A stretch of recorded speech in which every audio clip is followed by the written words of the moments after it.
Hi mga kananay, magandang tanghali sa inyong lahat. Ito po yung ganap namin ngayong araw. Pupunta po kami sa lupa na nabili ko.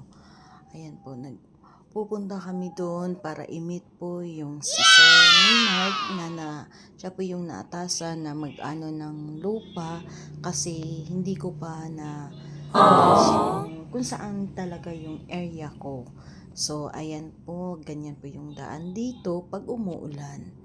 Kasi nga po, nasa probinsya po, ganun. Pero alam mo, ang ganda ng mga puno at mga tanim nila dito. Fresh na fresh po.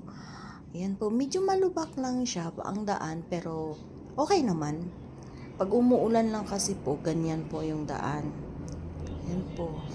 Pero yung driver ko naiinis na kasi nga ang likod ko daw. So, ang ganda ng view, guys. Ayan, ang ganda. Fresh na fresh yung hangin na malalanghap mo dito. Sobrang ganda. Amazed yung mga yung place niya, guys. Sobra. Maganda siya, pero ang problema ko lang dito is ayaw ng mga anak kong tumira kasi nga medyo malayo-layo sa highway. Kaya I think po pag maano na ito, maayos na, parang bebenta ko rin naman to.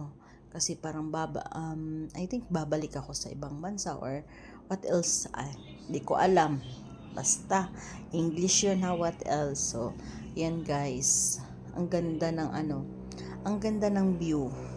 May mga tanim na sila dito guys, yung mga gulay. Ayun, pechay ba yan or hindi ko alam.